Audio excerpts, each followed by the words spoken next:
សួស្តីសំណប់ចិត្តបេះដូងសុខសប្បាយជាទេថ្ងៃនេះเนาะថ្ងៃនេះមើលឆ្នាំទាំង12ណាមើលតាមពីថតចាខ្លីៗតែមានន័យគ្រប់គ្រាន់ចាហើយបងប្អូននឹងអាចយល់ទៅតាមហ្នឹងប៉ុន្តែយ៉ាងណាក៏ដោយក្នុងជីវិតមនុស្សយើងវាតែងតែបើថាយ៉ាងណាក៏យើងមានជួបអ្វីដែរវាជាឧបសគ្គខ្លះហើយវាមិនសុទ្ធតែលលូនទាំង10ទេណាចាអញ្ចឹងនេះវាខ្លីៗតែក៏វាមានន័យគ្រប់គ្រាន់ណាអូខេឥឡូវអ្នកឆ្នាំជូតមុនគេណាចាឆ្នាំជូតល្អនៅក្នុងខែ5នេះឆ្នាំជូតនឹងមានភាពជោគជ័យគ្រប់ផ្នែកតែម្ដងចាហើយឆ្នាំជូតមានគេគាំទ្រចាឆ្នាំជូតចង់ធ្វើអ្វីក៏បានដែរចាទាំងរបររកស៊ីធ្វើការហើយក៏អីហ្នឹងដូចជាមានគេហៅថាយីអូនខ្ពស់យីអូនឡើងហើយអ្នកឆ្នាំជូតក្នុងខែ5ហ្នឹងក៏មានទេវតាបើថាហុងស៊ុយគេហៅទេវតាធម៌ប៉ុណ្ណាចានឹងបានមកផ្ដល់ប្រាក់ឲ្យយើងឲ្យលៀបមកយើងអ្វីដែលយើងត្រូវការអញ្ចឹងណាហ្នឹងហើយឲ្យយើងជឿជាក់ចាជឿជាក់ខ្លួនឯងសម័យខ្លួនឯងដូចជាការប៉ុណ្ណាដើម្បីយើងទទួលបានណាអូខេអ្នកឆ្នាំជូនពរណាឥឡូវចូលមកដល់អ្នកឆ្នាំឆ្លូវវិញម្ដងណាចាលើឆ្នាំឆ្លូវនៅក្នុងខែ5នេះមិនដែរអ្នកឆ្នាំឆ្លូវនៅក្នុងខែ5នេះគឺមានការហត់នឿយខួរក្បាលបន្តិចណាចាផ្លូវចិត្តផ្លូវអារម្មណ៍រៀងហត់នឿយបន្តិចពីព្រោះឆ្នាំឆ្លូវត្រូវការឲ្យចេះបត់បែនត្រូវការធ្វើអ្វីដើម្បីឲ្យផ្ដល់លទ្ធផលល្អសម្រាប់ខ្លួនឯងណាឆ្នាំឆ្លូវត្រូវចាប់ចេះយកឱកាសត្រូវចេះចាប់យកឱកាសណាឆ្នាំឆ្លូវល្អចាមានទ្រព្យមានសម្បត្តិហូរចូលមានការរីកចម្រើនមានលុយមានឱកាសមកឲ្យយើងណាអញ្ចឹងឆ្នាំឆ្លូវគ្រាន់តែចេះបត់បែនហើយឆ្នាំឆ្លូវចេះមានកណ្ដិតច្នៃប្រឌិតចេះអីចឹងណាចាហើយត្រូវប្រើភាពឆ្លាតវៃរបស់យើងចាហើយឆ្នាំឆ្លូវត្រូវតែគិតល្អធ្វើល្អដើម្បីជាស្ពានឲ្យអនាគតយើងល្អទៅមុខណាតែបើអ្នកការសិក្សាវិញគឺឲ្យផ្ដោតលើការសិក្សាចាវានឹងអាចឲ្យយើងល្អឲ្យយើងលលូនទៅមុខនឹងជួយអនាគតយើងល្អណាចំពោះអ្នកនៅរៀនចាហើយឆ្នាំឆ្លូវនៅក្នុងខែនេះគឺឆ្លាតវៃណាចាជូនពរអ្នកឆ្នាំឆ្លូវណាចាឥឡូវចូលមកអ្នកឆ្នាំខាលម្ដងណាខាលនៅក្នុងខែ5នេះមិនដែរចាខាលនៅក្នុងខែ5នេះគឺខាលមានបញ្ញាវាងវៃខាលឆ្លាតចាចេះច្នៃប្រឌិតចេះបត់ចេះបែនហើយខាលក៏គ្រាន់តែមានការនឿយហត់ដែរអំពីផ្លូវចិត្តស្ទះអារម្មណ៍អីចឹងណាប៉ុន្តែខាលល្អចាខាលនឹងមានរៀបមានជ័យមានកាយចម្រើនអីចឹងដែរណាចានាំខាលចាហើយមានលុយមានកាក់ហូរចូលណាខាលដូចជាមានឱកាសល្អចូលមកដែរចាហើយខាលបើសិនជាខាលមានសត្វចិញ្ចឹមណាចានៅក្នុងស្លឹកវាគេប្រាប់ថាបើខាលមានសត្វចិញ្ចឹមណាដូចសត្វឆ្កែសត្វឆ្មាក៏សត្វចិញ្ចឹមរបស់យើងសត្វអីក៏ដោយឲ្យជាសត្វដែលយើងស្រឡាញ់ណាចាទោះបីជាសត្វនឹងនៅលើផែនដីយើងមួយក៏សត្វនឹងបាន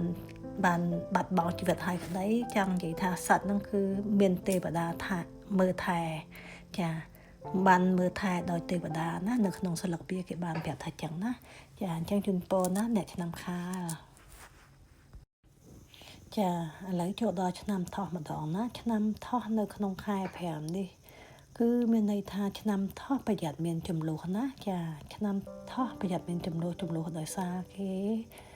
លៀបពណ៌គេបន្ថែមបន្ថយឲ្យយើងអញ្ចឹងនៅក្នុងស្លឹកវាបានប្រាប់ថាសូមឲ្យមានការប្រុងប្រយ័ត្នគឺចាំបាច់ហ្មងចាហើយនឹងសូមមុននឹងយើងធ្វើអីនិយាយស្ដីអីក៏យើងធ្វើអី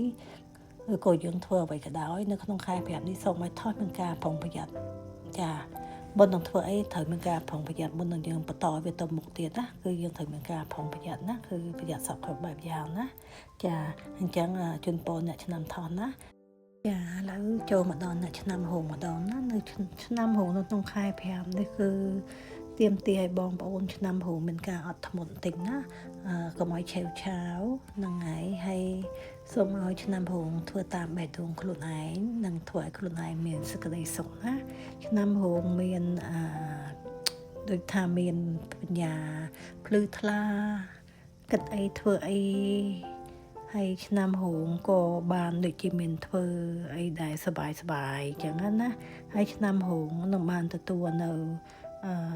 គេហៅថាលៀបជ័យដែរចាហើយបើសិនជាមានដៃគូវិញគេហៅថាមានសុភមង្គលល្អចាហើយគ្រាន់តែហត់នឿយចាហត់នឿយបន្តិចឆ្នាំហូងនៅក្នុងខែ5ហ្នឹងណាចាជូនពរណាអ្នកឆ្នាំហូងឥឡូវចូលមកដល់អ្នកឆ្នាំម្សាញ់ម្ដងណាចាឆ្នាំម្សាញ់នៅក្នុងខែ5នេះចាឆ្នាំម្សាញ់ក្នុងខែ5នេះក៏មានការហត់នឿយដែរចាដូចជាមានការហត់នឿយហើយឆ្នាំម្សាញ់កំពុងតែខែ5នេះក្នុងត្រូវប្រើបញ្ញាប្រើការបត់បែនរបស់ខ្លួនឯងណាចាដើម្បីទទួលបាននៅជោគជ័យអីមួយចាហើយនៅក្នុងបៀននេះគេបានប្រាប់ថាអ្នកឆ្នាំម្សាញ់នឹងបានទទួលកាដូមួយគឺបានគឺកាដូហ្នឹងគឺចេញពីកន្លែងធ្វើការមកអីចឹងណាដូចបានន័យថាយើងបានធ្វើការងារដែលធ្វើដែលវាមានកាដូឲ្យយើងណាចង់និយាយចឹងណាចាហើយអ្នកឆ្នាំម្សាញ់ដូចជាទៅធ្វើការនៅកន្លែងណាដែលសវដូចក្មេងៗច្រើនណាហ្នឹងហើយនៅក្នុងការធ្វើការនេះគឺទេវតាក៏មានការពាក់ព័ន្ធក្នុងការជួយយើងណាជួយយើងដែរនៅក្នុងខែ5នេះអ្នកឆ្នាំម្សាញ់ណាចាជូនពរណាអ្នកឆ្នាំម្សាញ់អ្នកឆ្នាំមមីនៅក្នុងខែ5នេះមិនដែរចាឆ្នាំមមីនៅក្នុងខែ5នេះគឺឲ្យមានការប្រយ័ត្នប្រយែងនៅការធ្វើដំណើរចាធ្វើដំណើរទៅណាទៅណីអីសូមមានការប្រយ័ត្នប្រយែងណាចាឆ្នាំមមីនៅក្នុងខែ5នេះក៏មានលិបបញ្ជីហូរចូលដែរគ្រាន់តែចាសិតតែហត់នឿយហើយចាហត់នឿយបន្តិចណាហ្នឹងហើយតែមានលិបបញ្ជីហូរចូលហើយបើសិនជាឆ្នាំមមីដែលមានកូនមានចៅអីគឺក្នុងវាបានប្រាប់ថាកូនចៅរបស់យើងត្រូវមើលថែយ៉ាងល្អដោយអ្នកថែអាសានិងទេវតាអីចឹងណាចាអញ្ចឹងអ្នកឆ្នាំមីខំផឹងណាចាហើយនឹងមានការប្រយ័ត្នប្រយែងនៅការធ្វើដំណើរឬក៏ធ្វើអីឲ្យមានការប្រុងប្រយ័ត្នប្រយែងខ្លាចមានការគ្រោះថ្នាក់អីចឹងណាចាជូនពរណាអ្នកឆ្នាំមីឥឡូវចូលមកដល់អ្នកឆ្នាំមមែម្ដងណាអ្នកឆ្នាំមមែនៅក្នុងខែ5នេះសូមឲ្យមានការប្រយ័ត្នប្រយែងសុខភាពណាខ្លាចមានការឈឺស្កាត់ហើយអ្នកឆ្នាំមមែក៏បាននឹងទទួលលៀបជ័យដែរណាចានឹងបានមានលៀបមានជ័យនិងមានសុភមង្គលអីចឹងណាប៉ុន្តែអ្នកឆ្នាំមមែក៏នឹងត្រូវមានដូចមានគេនិយាយដើមខូចខ្នងយើងហើយនឹងប្រយ័ត្នឈឺណាចាហើយអំពីលុយកាក់ឬក៏អីនោះគឺមិនអីទេអ្នកឆ្នាំម៉ែនឹងអាចទទួលបានលុយបានកាក់ណាចាជូនពរអ្នកឆ្នាំម៉ែក្នុងខែ5ចាឥឡូវចូលមកដល់អ្នកឆ្នាំវកណាឆ្នាំវកនៅក្នុងខែ5នេះគឺឆ្នាំវកហាក់បីដូចជាមានអំណាចចានិយាយស្ដីអីទៅដូចមានអំណាចណាប៉ុន្តែឆ្នាំវកក៏ត្រូវតែដឹងដែរថាតើការដែលយើងមានទឹកមាត់ភ័យនេះតាមរបៀបឲ្យល្អចង់និយាយថាឲ្យល្អឲ្យផ្ដល់ផលប្រយោជន៍ដល់អ្នកដទៃក៏ដូចជាផ្ដល់ប្រយោជន៍ដល់ខ្លួនឯងណាចាហើយឆ្នាំវកក៏ត្រូវប្រយ័ត្នប្រយែងការឈឺស្កាត់ដែរណាត្រូវថែទាំសុខភាពណាឆ្នាំវកនៅខែ5នេះអាចនឹងមានឈឺស្កាត់អីដែរណាចាអូខេចឹងហើយប៉ុន្តែឆ្នាំវកក៏មានលិខិតជ័យហូរចូលដែរចាអាចនឹងមានលុយមានកាក់ប្រមូលផលអីចំណេញចំណាយអីចឹងដែរណាចាអូខេជូនពរណានៅឆ្នាំវកឆ្នាំមកការម្ដងណាឆ្នាំមកការនៅក្នុងខែ5នេះមិនដែរចាបញ្ជាក់ទៀតណាចាឆ្នាំមកការនៅក្នុងខែ5នេះក្នុងសិលឹកវាបានប្រាប់ថាដល់ពេលវេលាហើយយើងរវល់ខ្លាំងក្នុងការមើលថែដំណើរការរបស់អ្នកដទៃយូរមកហើយឥឡូវដល់ពេលដែលយើងត្រូវឈប់សម្ភារ ឈប់មើលថែខ្លួនឯងវិញម្ដងណាចាក្នុងមាននេះគេប្រាប់ថាអញ្ចឹងណាហើយឆ្នាំមកការល្អនៅក្នុងខែ5នេះគឺឆ្នាំមកការនឹងបានសម្រេចដូចក្តីប៉ងប្រាថ្នារបស់យើងទាំងអស់ណាចាតែគ្រាន់តែឆ្នាំមកការប្រយ័ត្ននឹងមានចំនួននឹងប្រយ័ត្ននឹងការនិយាយដើមយើងអញ្ចឹងណាតែជួនកាលវាធំទៅដល់ពេលដែលយើងមើលថែគេយូរមកហើយតែដល់ពេលនេះយើងត្រូវមើលថែខ្លួនឯងក៏អាចថាមានការអន់សពុនចិត្តនឹងអាចនិយាយដើមយើងខ្លះដែរណាប៉ុន្តែកុំខ្វល់ណាចាព្រោះឯពេលនេះជាពេលដែលយើងត្រូវមើលថែខ្លួនឯងណាអ្នកឆ្នាំមកការណាចាទាំងគ្រាន់តែថាតមកតបកទៅបានហើយអូខេជូនពរណាអ្នកឆ្នាំមកការខែនេះល្អអ្នកឆ្នាំមកការទទួលបានលេបជ័យអីសពគ្រប់បែបយ៉ាងទាំងអស់ពេញបបតែម្ដងណាចាឥឡូវចូលដល់អ្នកឆ្នាំចម្ដងណាចាឆ្នាំចនៅក្នុងខែ5នេះគឺមានសំណាងចាមានគេគាំទ្រគឺមានគេអាណិតស្រឡាញ់ហើយឆ្នាំចនៅក្នុងខែ5នេះក៏ដូចថាមានការផ្លាស់ប្ដូរអីដែលល្អចាតែឆ្នាំចប្រយ័ត្នឈឺស្កាត់ដែរណាប្រយ័ត្នបញ្ហាសុខភាពបន្តិចទៅណាចាហើយនៅក្នុងស្លឹកបៀនេះក៏បានប្រាប់ដែរថាទេវតាបានប្រាប់ថាគាត់គឺជាទេវតាផ្នែកសន្តិភាពចាបានន័យថាសន្តិភាពផ្លូវចិត្តយើងហ្នឹងណាគឺគេបាននាំជូនយើងនៅភាពស្ងប់ស្ងាត់ថ្មីនិងផ្លូវដ៏លលូនទៅខាងមុខទៀតណាហ្នឹងហើយអញ្ចឹងបានន័យថាទេវតាបាននឹងជូនមកយើងនៅភាពស្ងប់ស្ងាត់ផ្លាស់ប្ដូរបែបស្ងប់ស្ងាត់ចាអីចឹងណាហើយនឹងផ្លូវដ៏លលូនទៅថ្ងៃខាងមុខទៀតណាចាហើយគ្រាន់តែប្រយ័ត្នបញ្ហាសុខភាពបន្តិចទៅបានហើយល្អចាអាជីពអីវ៉ាន់ល្អហ្នឹងហើយអូខេជូនពរណាអ្នកឆ្នាំចឥ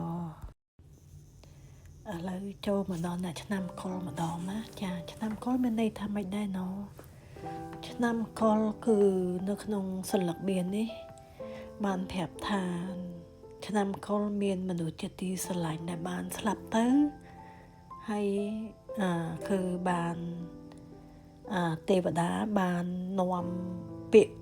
ពីអ្នកដែលស្លាប់ទៅនឹងមកប្រាប់អ្នកឆ្នាំកុលថាគាត់មានការសប្បាយចិត្តគាត់ស្រឡាញ់អ្នកឆ្នាំកុលខ្លាំងណាស់សូមកុំឲ្យអ្នកឆ្នាំកុលមានការព្រួយបារម្ភពីគាត់អីណាអ្នកឆ្នាំកុលហើយអ្នកឆ្នាំកុលគឺក្រៅពីសន្លឹកបៀននេះអ្នកឆ្នាំកុលក៏ល្អដែរអ្នកឆ្នាំកុលនឹងទទួលបាននៅដូចថាអំណាចសំណាងចាមានគេគាំទ្របើធ្វើអីណាតែប្រយ័ត្នសុខភាពបន្តិចដែរណាអ្នកឆ្នាំកុលណាចាអញ្ចឹងជូនពរដល់អ្នកឆ្នាំកុលមានផ្ញើសារពីមនុស្សដែលជាទីស្រឡាញ់របស់អ្នកឆ្នាំកុលបានចែកឋានទៅគឺគាត់បានផ្ញើសារមកប្រាប់ថាគាត់សប្បាយចិត្តហើយគាត់ស្រឡាញ់យើងខ្លាំងសូមកុំបារម្ភពីគាត់អីចាអញ្ចឹងជូនពរណាអ្នកឆ្នាំកុលមានសំណាងល្អ